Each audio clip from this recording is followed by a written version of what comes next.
The Converted Man here. So, one last thing. I promise, this is the last thing. And you can trust my promises, because when I lie, I admit it later. Anyways, Matt Slick. Okay, now before the live thing actually began, we had like an hour-long talk, and during that talk he mentioned a Satanist. Now, by Satanists, I wanted to clarify because there's two different Satanists. There's the Satanists that are kind of just parodying the idea of religion, and they're not about worshiping Satan. And then there's those who worship Satan. He said it was the latter, and that these people had threatened his family, which is regrettable, and hopefully was taken care of with legal stuff and whatever. And that you can feel when one of these people is around.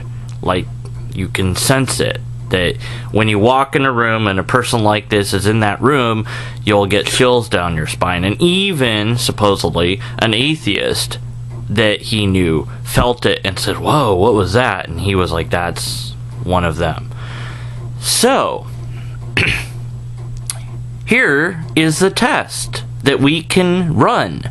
Here is that repeatable test that I was asking for that we could conduct. And we could also get $1 million where we're at it from the James Randi Foundation. Now, what we're going to have to do is get Matt Slick and or people that can sense these evil people. Gonna have to go find these evil people. Maybe we'll get them to volunteer to do this, because what we'll do is we'll say, we'll get $1 million once we prove this is true. We'll share that $1 million between all of us. So even if that's split, like, say, 7 ways, myself, Slick, and 4 people like this, that's still a lot of money. I don't know what it is. It's still a lot of money. So let's just go with that scenario for now, just to make it very simple. So here's what we do. We find those 4 evil people that we can sense. Matt can sense them. I don't know if I can sense them, but whatever. He says, yes, these 4 people are 4 people that are emitting this evilness. And even stronger, if I also feel that sensation, that's kind of weird. I'd be like, oh, that's kind of neat. Okay. So let's go.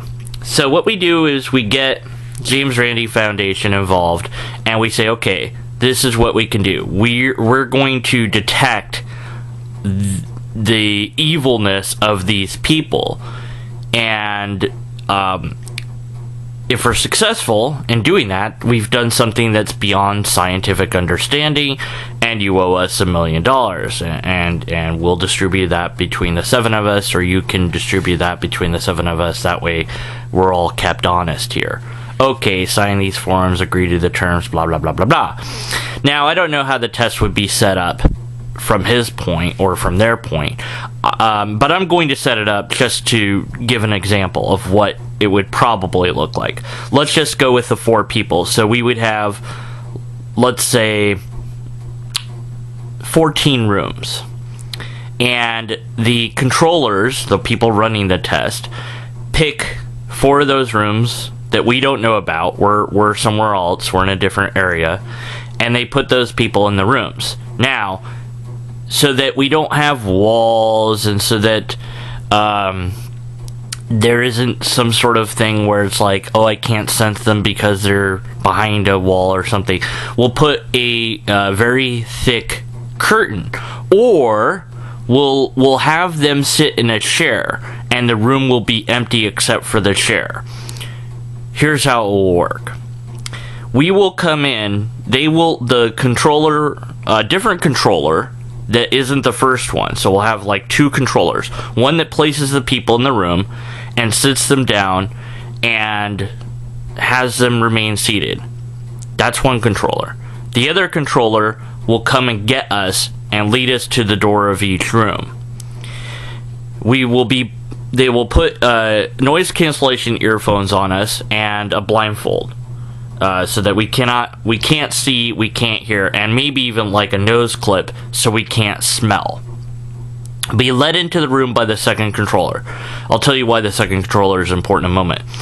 they will release us, and we will stand there. They will go out of the room. We will stand there, and for about, say, 2 minutes, 3 minutes, something like that, and then they'll come and get us and drag us out. Okay, we do that for every single room, and then we say which room we thought that the evil person was in. By chance, you know what by chance we should get, by chance, and it's probably at least one. But given that there's 14 rooms and only 4 people, I don't know off the top of my head what the percentage that you would get that right by absolute chances. If we got all 4 right, then we do the test one more time, and if we do it again, all 4 right, we get the $1 million. Because that's statistically, you've beaten the lotto. Okay, the second person is important because the second controller, doesn't know what's going on. So their body language can't affect the test. They know that they're bringing us into a room and bringing us out of a room. Beyond that, they don't know anything. Now, if they see the person in the room, they might be surprised and they might grab our arm harder. So if we really want to make sure that we have no problem, we could set up a more mechanical system that brings us into the room and out of the room. So we sit in some sort of mechanized chair, a wheelchair that is a powered wheelchair. So we're sitting down in this powered wheelchair that is remote controlled. They roll it forward and then they roll it backwards. That way we are in the room. It is us and potentially that evil person and no one else. That way we remove any possibility that the controller themselves can give us an indication of whether or not there's a person in there. Because, again, if that controller that's bringing us into the room grabs our arm slightly harder when they see a person, our brain will connect to them doing that, and that will screw up the test. We want to eliminate that as much as possible. Okay? So by having it be a mechanical thing that goes forward and goes backwards in a wheelchair, electronic wheelchair that's remote controlled, that removes any chance of the controllers of the experiment rubbing off on us and indicating that there's a person in the room. Because we cannot know there's a person in the room by our visual, auditory, or scent. We can't know that. The only thing that we should be able to detect them by is this sensation of coldness, chills running down our spine, or goosebumps, or whatever the bleep it is. Another way, and on top of this, might be that we fill the rooms with people that aren't evil. So only 4 people are evil. All of the rooms have people. This might be an even better way to do the test, by the way, because maybe people can detect when someone is in the room as a normal thing that we do. That's an experiment to run that's completely separate. So let's just have a person in every room. This is way better. In fact, we'll just have them be Christians just to make it even better. So Christians in every room except for 4.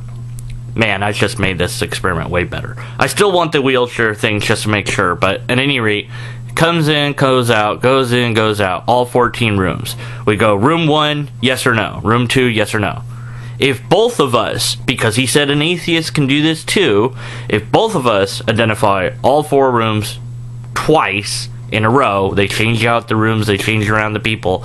If we can do it twice in a row, we get the $1 million split among the 2 of us and the 4 evil people that we got to do this. And we now have a test that is repeatable, that shows the skeptical community that there's more to life than can be readily explained by science.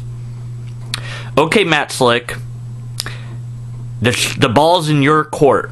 I've come up with a reasonable test that can be done, that we can perform, that will generate money for you and me, and for 4 random people that are evil. Well, okay, hey, you know, that's a bad thing maybe, but hey, look, we're doing a greater good by poning the entire skeptical community. We got nothing now. If we prove this, we have to shut up. We have to say, well, everything's off the table. Now what do?